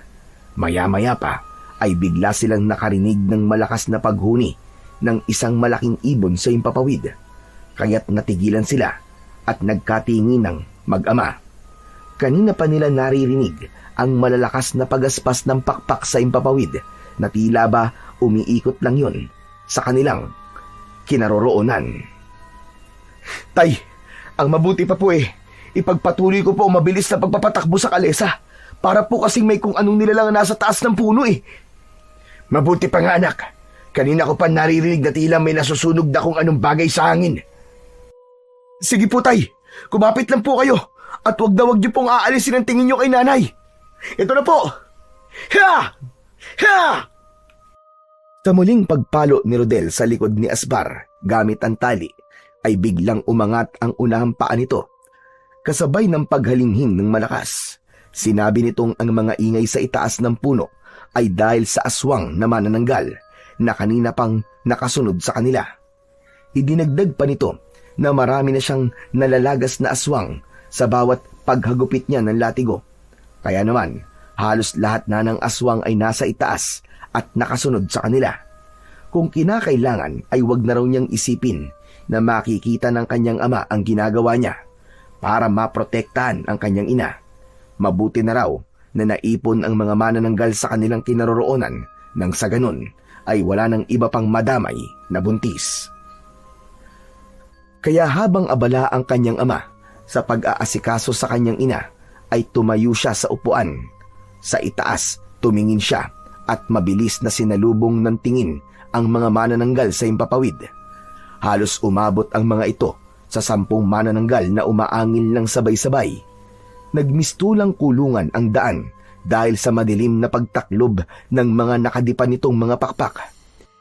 Isang malakas na paghagupit sa ere ang ginawa niya at kitang-kita niya ang pagpulupot ng kanyang latigo sa leeg ng isang nilalang. Sabay hila niya rito. Sa ere pa lang ay nasunog na ito at ang naabo nitong katawan ay sumama sa hangin. hanggang sa bumalik ulit si Rodel sa kanyang upuan. Muling nirendahan si Asbar sa pagtakbo. Hindi pa rin napapansin ng kanyang mga magulang ang kakaibang nangyayari sa kanyang mga kamay. Sinabi rin ni Asbar na kahit saan magpunta ang mga manananggal ay hahabulin ito ng kanyang sandata. Sunod-sunod ang pagsinga nito na parabang may kinatatakutan. Yun na rin daw ang palatandaan na malapit na ang pinuno ng mga aswang sa kanilang kinaroroonan. Isang biglang paghinto ang ginawa nito kasabay ng pagtaas ng unahang paa ni Asbar. Bumundol ang kaba sa kanyang dibdib dahil bigla siyang nakaramdam ng takot sa pinuno ng mga aswang. Tumakbo ka na, Asbar! Ano ba nangyayari sa'yo? Takbo na! Pambihira naman ang kabayo mong yan, anak ko. Aba, ngayon pa nag-alboroto kung kailan nasa panganib na nanay mo. Hindi ko rin alam, Tay. Sa tingin ko po, may mga aswang po sa paligid natin. Ano? Lintik talaga. Mamamatay na lang ako sa pag-aalala sa nanay mo eh. Dumagdag pa yung kabayo mo. Napakabwisit talaga. Ayusin mo ang ilaw mo at baka kaya hindi tumatakbo si Asbar eh dahil madilim sa unahan ng daan natin. Inayos ni Rodel ang ilaw ng gasera para tanglawan ang unahang bahagi ng kanilang daan. Hindi niya napansin na nagbago na ang tayo nito dahil sa kanilang pagmamadali. Kaya lang, pareho silang natigilang mag-ama nang sumalubong sa kanilang harapan ang lumulutang na nilalang. Sa una ay hindi nila maaninaw ang itsura nito dahil malamlam ang liwanag na nagmumula sa kanilang gasera. Pero nang humuni ito ng malakas na parang sa paniki, ay kumislap ang dalawa nitong pangil. Nanlaki ang kanilang mga mata, bukod pa ron ay kitang-kita ni Rodel ang nakalawit na tila laman loob nito sa kalahati ng katawan ng halimaw. Sa kanya naisip na yun pala ang totoong itsura ng pinuno ng mga aswang na manananggal. Tay, Diyos ko po, anong klaseng nilalang yan? Kalahating katawan ng tao at sa paniki ang pakpak. Tay, sumagot ka! Anong klaseng nilalang yan? Ang mga lintik na yan, manananggal yan, anak. Kaya pala hindi umaalis ang kabayo natin sa lugar na to dahil nasa unahan natin ang mga aswang. Banggain mo, Rodel! Banggain mo mga hayop na yan! Murahin mo siya! Ipakita nating hindi tayo natatakot sa kanya! Dalian mo! Sumunod si Rodel sa inutos ng kanyang ama. Isang malakas na paghagupit sa likod ng kabayo ang ginawa niya dahil narinig naman ni Asbar ang sinabi ni Mang Philip at mabilis itong tumakbo. Habang si Aling Mera ay kagat ang labi na hindi inaalis ang tingin sa nilalang na nakaharang sa kanilang dinaraanan. Tila nanigas ang panga ni Rodel nang makita ang nilalang na patuloy na umaangil sa kanilang harapan. Si Asbar ang unang kumilos. Sinipa nito ang aswang. Saka lang nakagalaw si Rodel. Malakas niyang hinagupit ng kanyang latigo ang manananggal. Pero agad itong nakaiwas sa kanyang ginawang pag-atake. Humuni muna ito ng malakas bago muling lumipad sa impapawid. Kapalit nun ay ang sabay-sabay na pag-atake ng mga aswang sa kanilang kalesa.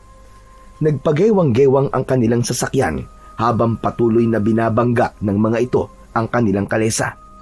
Tumayo si Rodel sa upuan at isa-isang hinagupit ng kanyang latigo ang mga manananggal. Kaya't lumayo ang mga ito sa kanilang kalesa. Isang malakas na paghagupit sa ere ang ginawa ni Rodel. Bumagsak ang dalawang manananggal at nagulat pa si Mang Philip sa nakitang pag-atake ni Rodel sa mga kalaban. Pero dahil sa abala sila sa pakikipagtunggali sa mga aswang, ni hindi na ito nakapagtanong. At tumulong na rin ito sa pag-atake sa mga kalaban, habang si Asbar ang bahala sa kanilang daan. Kaya lang, nagulat sila sa muling pagsugod ng pinuno ng mga aswang na manananggal. Nakatitig ito sa nakatayong si Mang Philip, kaya naman, inakala ni Rodel na aatakihin ng aswang ang kanyang ama, kaya't mabilis niya itong hinagupit ng latigo. Humarang ang isang manananggal na parang pinoprotektahan ito ang pinuno. Tinamaan ng isang manananggal na bumalandra sa puno at tila may apoy na sumunog dito. Narinig niya ang matinis na boses ng pagsigaw ng pinuno nang makita nitong napatay ni Rodel ang alagad nito. Mabilis ang pagsirit ng takbo ng kabayo sa makipot na daan. Halos hindi lumapat ang mga paa ni Asbar sa lupa, habang ang mga manananggal ay patuloy na sumusunod sa kanila. Hindi na nila alam kung tama pa ba ang daan na tinatahak nila. Ang mahalaga ay makaalis sila sa lugar na yon. Tuluyan ng hindi natiis ni Aling Mera ang paglabas ng anak. Sa kalagitnaan ng kalsada sa loob ng kalesa, narinig nila ang malakas na pag-iyak ng bagong silang na sanggol. Mas naging agresibo ang mga nilalang sa Impapawid at mas dumami ang mga aswang na manananggal na humahabol sa kanila. Naku po, Diyos ko naman, Panginoon ko! Saan ba nanggagaling ang mga manananggal na to? Parang hindi nauubos. Mag-focus ka lang, anak, sa pagpapatakbo ng kabayo dahil baka hindi mo mapansin ang mga sangang nakaharang sa daan. Ako na ang bahala sa nanay mo. Anak nang, ang kalintikan naman talaga, oo. Nakalimutan ko pa ang itak ko. Wala man lang tayo magagamit na sandata laban sa mga aswang na yan. Masakit na ang kamao ko sa pagsuntok sa matigas na mukha ng mga manananggal. Hindi ko akalaing babalik ang mga hayop na yan. Bakit, tay? Dati na bang may aswang sa baryo natin? Akala ko po hindi sila totoo. Saka, parang ang dami po nila, tay. Anong gagawin ko? Basta, sa unahan lang ang tingin mo, anak. Ang kapatid mo ang pakay nila. Mga hayop na yan. Sa oras na makaligtas tayo sa kanila, ako naman ang hahabol sa mga aswang na yan. Dapat maaga pa lang, mapatay na mga yan, bago pa tuluyang makapagparami. Paano niyo po nalaman ng mga manananggalang aswang na yan, tay? Dahil minsan na ako nakapatay ng mga aswang na kagaya niyan. 20 taon nang nakakalipas. Kaya akala ko, naubos ko na ang mga lintik na yan. Mahirap patayin ng mga manananggal. Kailangan mo pang humanap ng maiwagang buhok ng kulay pulang kabayo. Pero nang makita ko ang ginawa mo kanina, Rodel, alam kong ikaw ang nagtataglay ng sandatang yon. At ang kabayong pumalit kay Buddy ay ang kabayong matagal ko nang hinahanap. Diba? Dinadaya niya ang paningin ng mga tao para itago ang totoo niyang itsura. Kaya sa ngayon, masaya akong nagkataon na napuntayan sa'yo. Pinoproteksyonan niya tayo laban sa mga aswang. Hindi ko siya kagad nakilala nung una kong makita si Asbar. Pero sa ngayon, sobra ako nagpapasalamat sa pagbabalik niya. Dahil alam po kasi ni Asbar na muling sasalakay ang mga aswang na manananggal. Teka, tay. Hanggang ngayon po kasi, hindi ko alam kung anong klaseng nilalang ang kulay pulang kabayo at kung bakit sila nabubuhay sa mundo natin. Paano po nagkaroon ng kapangyarihan ng kanyang buhok? Dahil sila ang mga kabayong gabay ng anting-anting ng sarili nilang buhok. Marami akong hindi alam na detalye sa kanila, anak. Dahil lang ama ko nakakaalam nun. Kaya lang, biglang nawala sa pangangalaga ko ang agimat dahil natapos ko na ang misyon. Kaya Rodel, ingatan mo ang agimat na yan dahil kaya nitong patayin ng manananggal habang ito ay nasa Impapawid. Maaari ring ituro ng gabay na pulang kabayo ang kinaroroonan ng kalahating katawan ng manananggal. May paniniwalang unahin mo munang patayin ang kalahating katawan nila para wala nang balikan ang kalahating katawan na nasa Impapawid. At sa pagsapit ng umaga, ang mismong sikat ng araw ang papatay sa kanila. Umalingaw-ngaw muli ang malakas na iyak ng kapatid ni Rodel. Kaya naman, mas lalong nagkagulo sa Impapawid ang mga aswang na manananggal. Saglit na napatigil sa pag-uusap ang mag-ama, mas lalong binilisan ni Asbar ang pagtakbo papasok sa madilim na bahagi ng kakawyan. At sinabi nito kay Rodel na mas malakas ang puwersa ngayon ng mga aswang, kaya maging handa at bantayan ang sanggol sa kanilang kalesa. Ha! Tay! Kumapit kayo mabuti! Nararamdaman kong muli silang aatake! Ha! Ha! Sa kaubod lakas na pinalo ni Rodel ang likod ng kabayong si Asbar gamit ang lubid. Humalinghing ito bilang hudyat ng mabilis nitong pagtakbo. Abot langit ang kabang bumabalot sa buong sistema ng pagkatao ng mag-ama dahil sa pag-aalala nila sa kaligtasan ng sanggol at ni Aling Mera. Naramdaman nila na parang may nilalang sa bubong ng kanilang kalesa, kasunod ng malakas na pag-angin ng aswang. Mas hinigpitan ni Rodel ang pagkakakapit sa kanyang hawak na lubid na parabang dito siya humuhugot ng lakas, habang ang kanyang latigo ay nakasuporta sa kalesa upang hindi makalapit ang mga manananggal sa kinaroroonan ng mag-ina Ngunit bigla silang natigilan nang biglang nagsalita ang aswang. Bakas ang matinding galit sa tono ng boses nito. Hindi na kayo makakatakas sa akin! Papatayin ko kayong lahat! Lalo na ang bat niyo! Ibigay ko sa akin ang sanggol na yan nang hindi na kayo mahirapan! Hayop ka! Umalis ka sa bubong ng kalesa namin! Sa oras na magkaroon ako ng pagkakataon, ako mismo ang papatay sa iyong halimaw ka! Katulad ba ng pagpatay mo sa nanay ko? Ang kapal ng mukha mong paalisin kami! Masyado ka naman yatang nagpapakaama sa batang yan. Pagkatapos mong abandonahin ang una mong pamilya, hindi ba? Tinalikuran mo kami at pinatay mo ang kaawa-awa kong ina. Kaya kapag nagkaroon ako ng pagkakataon, ako mismo ang papatay sa iyong hayop ka. Tandaan mo yan! Tay, ano sinasabi ng mana ng Galle sa bubong? Anong pamilya sinasabi niya? Huwag kang maniniwala sa kanya, Rodel. Nagsisinungaling siya. Nililito ka lang niya para magtagumpay siya sa binabalak sa kapatid mo. Kaya sige na, hagupitin mo na sila ng latigo. Ikaw at sinungaling. Pinatay mo ang nanay ko para sa pangalawang pamilya mo. Kaya naman, ako mismo ang papatay sa inyong lahat at wala akong ititira. Magbabayad kayo sa buhay na kinuha nyo sa akin. Biglang nalito si Rodel sa kanyang mga narinig tungkol sa kanyang ama. Pero sa lahat, si Aling Mera ang nasaktan at sinabi nitong totoong may naunang babae sa buhay ng kanyang ama. Kaya may posibilidad na ang aswang na nasa bubong ng kanilang kalesa ay kapatid niya. Subalit hindi siya kagad naniwala. Imposibleng magkaroon siya ng kapatid na aswang. Wala akong pinatay, maliban sa aswang. Kaya imposibleng sinabi mong halimaw ka. Bilisan mo, Rodel. Ginagamit ng aswang na yan ang nakaraan ko para magtagumpay siya. Huwag ka maniniwala sa mga sinasabi niya. Hindi ko rin po matatanggap na may kapatid akong aswang, Tay. Binibilisan ko na po ang pagpapatakbo sa kabayo. Basta't kumapit po kayo na mabuti ni nanay. At yakapin niyo maigpit ang kapatid ko.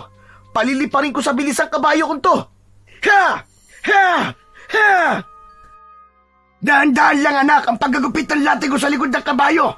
Malalim ang sugat ni Asbar. Baka manghina siya at maabutan tayo ng mga aswang na umahabol sa atin. Parang hindi sila napapagod lahat at desperadong makuha talaga ang kapatid mo. Hindi na kayo makakatakas sa amin. Ito na ang katapusan ng mga amang walang silbi. Mga inutil! Tumigil ka! Kung totoo nga na kita, hindi ka magiging masamang kagaya mo. Aalamin na muna niya kung bakit kami nagkaiwalay ni Linda. At ikaw, hindi kita anak. Wala akong anak na manananggal. Sige, Rodel, bilisan mo pa! Opo, Tay. Protektahan niyo po si nanay. Kailangan matanggal ang pagkakakapit ng mga hayop na yan sa bubong natin. Ha! Ha! Ha! Napansin ni Rodel na parang binubutas ng manananggal ang bubong ng kalesa. Kaya naman, bigla niyang kinabig sa kabilang direksyon ng daan ang kabayo. Habang ang ibang mga manananggal ay nasa himpapawid at patuloy silang sinusundan. Maya-maya pa, naramdaman naman niya ang pagbaba pa ng isang manananggal. Pinagtulungan ng mga ito na butasin ang bubong, kaya mas lalong natatarantang pinalo ulit ni Rodel ang likod ni Asbar. Ni hindi ito dumaing dahil bawat sugat na lumalatay sa katawan ng kabayo ay mabilis na nagihilom. Kaya naman, bigla nitong itinaas ang unahang paa at nahulog ang dalawang manananggal mula sa bubong. Ang galing mo, Asbar! Nahulog ang mga halimaw na yun sa bubong! Ha! Ha! Ha! Saan kayo pupunta? Sige mga kasama, sirain ang kalesa at patayin ang kabayo!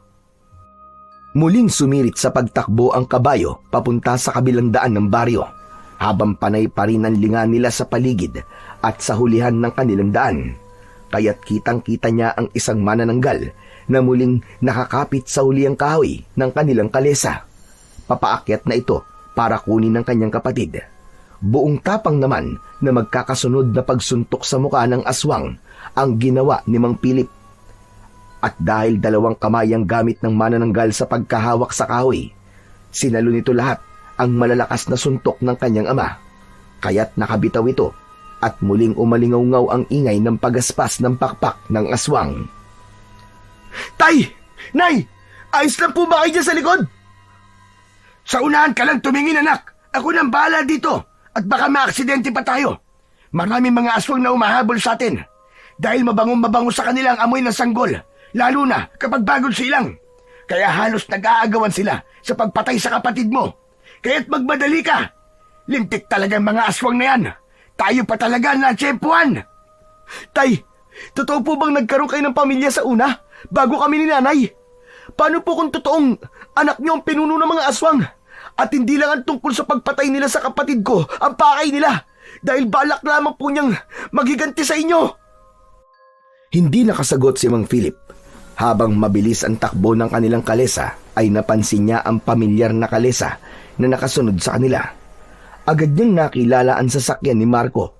May dala itong itak at sumabay sa kanila sa pagtakbo. Anak nang, mabuti palang sumunod ako sa inyo. Kung hindi, wala kayo gagamitin panlaban sa mga aswang na umaatake sa inyo. Maraming salamat sa pagtulong mo, Tol.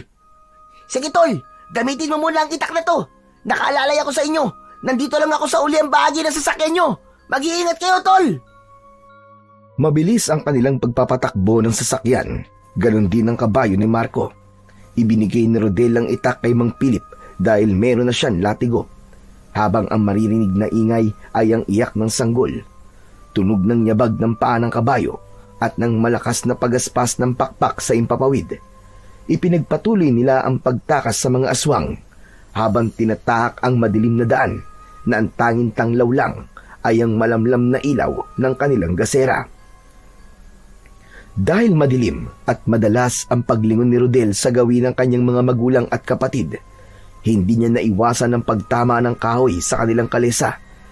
Nasira ang taling nakakonekta sa kabayo, kaya't humiwalay ang sasakyan sa katawan ni Asbar. Nahulog at bumagsak sa lupa si Rodel. Pasadsad siyang bumalandra sa malaking puno. Itinukod niya ang kanyang kamay sa lupa habang ang latigo ay mahigpit niyang hawak. Tumigil si Marco at mabilis na bumaba ng kalesa.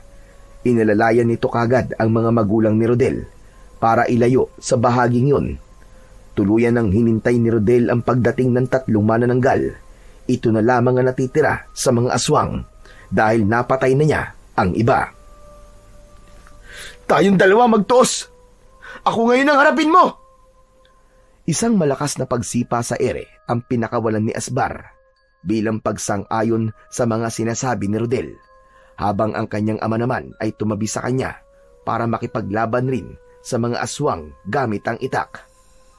Pagmasdan mo, Philip, ang gagawin ko sa pamilyang pinili mo kumpara sa amin ang nanay ko. Ano bang pinagsasasabi mo? Sino ka ba talaga? Talaga bang binura mo na ako sa buhay mo? Wala kang karapatang tawagin tatay ko.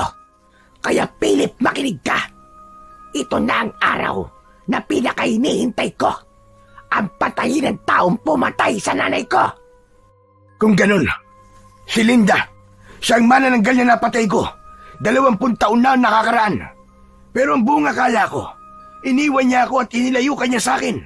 Wala akong alam. Maniwala ka. Hindi ko alam na aswang kayo ng nanay mo.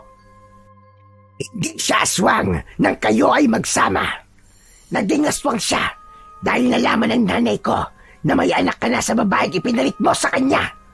Kaya mamamatay kayo sa mga kamay ko ngayon din. At wala akong ititira sa inyo. Dahil sa ginawa mo sa nanay ko, naging dahilan din yon para magpakamatay ang lolo ko. Huli na, hindi ko na siya naabutang buhay. Bibigyan ko sila ng katarungan sa pamamagitan ng pagkuha sa buhay mo. Anak, patawarin mo ko. Hindi ko alam. Maniwala ka. Wala akong alam sa mga nagawa ko. Huli na para sa paghingi mo ng tawad sa akin dahil hindi mo na may babalik ang buhay ng nanay ko. Tay, anong ibig sabihin nito? Totoo ba sinasabi niya? Totoong anak mo siya? Patawarin mo ko, Rodel. Alam ni Meran tungkol sa una kong pamilya. Pero ang alam ko talaga ay iniwan lang ako ni Linda. Wala akong alam na may anak ako sa kanya. Itinaas ni Asbar ang unahang paa nito at narinig ni Rodel ang sinabi ni Asbar. Ang babaeng nagsasalita ay ang presensyang Nararamdaman nito sa lugar kung saan nila inihatid ang 4 na dalaga, kaya maaaring isa sa kanila ang kanyang kapatid. Sana nga mali ako. Marisa, ikaw ba yan? Sa biglang pagbabago ng anyo ng aswang, ay tila tama ang pangalang tinawag ni Rodel. Natigilan nito nang magsalita si Rodel, pero hindi naging hadlang yun para hindi umatake ang mga kasama nito. Hindi natinag si Rodel. Hindi rin niya hahayaang masaktan ng kanyang mga magulang at kaibigan nang dahil sa paghihiganti ng kanyang kapatid. Umalis si Asbar sa kanyang tabi at hinarap nito ang ibang manananggal na una nang umatake sa kanilang kinaroroonan. Si Rodel ay iniwan na rin ang natitigilang si Mang Philip. Hindi ito makakbang para lumaban. Takot na takot ito na masaktan ng anak. Kinausap niya si Asbar at sinabi nitong dadalhin siya nito sa kinaroroonan ng kalahati ng katawan ng mga aswang. Naunang lumipad sa impapawid ang mga manananggal at inatake ng mga ito ang tumatakbong si Rodel, sakay ng kanyang kabayo. Tuluyang naiiwas niya ang mga ito sa kanyang mga magulang. Malalaki ang hakbang ng paa ni Asbar, habang ang latigo ay panay ang wasiwas sa ere. Tinamaan niya ang kasama ng kapatid niya at bumagsak yun ng pasadsad sa lupa. Nasunog ang katawan nito at tuluyang naging abo. 2 na lang ang nakikipag-unahan sa kanila sa pagpunta sa kalahating katawan ng mga ito. Ngunit makapangyarihan ang kulay pulang kabayo. Nauna silang dumating sa kinilalagyan ng kalahati ng mga katawan nito. Akma na sanang hahampasin yun ni Rodel ng hawak niyang latigo, ay biglang sumigaw ang kapatid niyang si Marisa. Wag! Ako ang biktima rito! Kaya ako ang dapat na mabuhay! Hindi, ate. Pareho lamang tayong biktima. Pero hindi ko hahayaang patayin mo ang tatay ko. Totoo ang sinasabi niya. Wala siyang alam sa mga nangyari sa'yo. Hindi ikaw ang nasa kalagayan ko. Kaya mo nasasabi ang mga yan. Kayo ang pumatay sa alaga ko si Buddy. Kaya walang dahilan para hindi ko gawin to. Akma na sanang hahampasin ni Rodel ang kalahating katawan ng kanyang kapatid. Bigla naman siyang inatake ng isa pang manananggal na kasama nito. Iniumang nito ang matulis na kamay sa kanyang muka at saktong ilang dipa na lamang ang layo nito sa kanya. Mabilis na humarang ang kanyang kapatid. Bumagsak si Marisa sa lupa at ipinaliwanag ni Asbar na kontra sa manananggal ang kuko ng kapwa nila aswang. Kaya bumundol ang kaba sa dibdib ni Rodel. Maya-maya pa ay dumating na rin si Mang Philip, sakay ng kabayo ni Marco. Mabilis na bumaba ang mga ito sa kabayo. Saktong pag-atake muli ng aswang ay tumayo si Rodel at hinampas niya ng latigo ang aswang na umatake kay Marisa. Napuluputan yun sa leeg at kasabay ng paghiklas niya ay nasunog naman ito. Muli niyang binalingan ang manananggal na ngayon ay nasa braso ni Mang Philip. Habol ang sariling hininga nito habang nakatingin sa muka ni Rodel. Agad siyang lumapit dito at siya ang umalalay kay Marisa. Wala naman akong balak na tutuhanin ang pagpatay ko sa inyo. Ang gusto ko lang naman, malaman ni tatay na nagkaganito ang buhay ko. Ate, bakit mo yung ginawa? Bakit ka umarang? Pareho lamang tayong anak at walang alam sa nangyari. Patawarin mo ko, Rodel. Pero masaya ko nang makita kita sa sakayan. Alam ko agad na ikaw ang kapatid ko. Anak, Diyos ko, patawarin mo ko sa mga nagawa ko, anak. Bakit naging aswang ka? Bakit kayo nagkaganito? Dahil sa galit, tay. Hindi ako pumatay sa alaga mong kabayo, Rodel. Patay na yon nang dumating kami. At marahil yun ang nakita ng mahiwagang kabayong kasama mong tumulong sa'yo. May naunang pumatay sa kanya. Hindi ako. Tumingin si Marisa sa nakatayong si Marco, kaya't napaatras ito. Pagkatapos ay bumakas sa muka ang pag-aalala at pagkabigla. Kung ganon, ikaw, Tol? Ikaw, Marco, pumatay sa kabayo ko? Bakit? Tol, hindi ko naman sinasadya yun eh. Nadala lang ako ng galit at inggit sa'yo. Patawarin mo ako, Tol. Pero pinagsisisihan ko na ang mga nagawa ko. Tol, buhay ng kabayo ko nawala nang dahil sa inggit na sinasabi mo. Ano ba ang kinaiinggit mo sa akin, ha? Hindi naman ako mayaman, ha? Dahil palagi ka nalang maraming pasahero.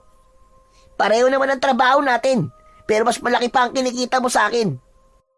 Tol, hindi ko inihiling na patawarin mo kagad ako dahil alam kong walang kapatawaran ang mga nagawa ko. Pero Tol, totoong nagsisisi na ako sa mga nagawa kong pagkakamali. Patawarin mo ako, Tol.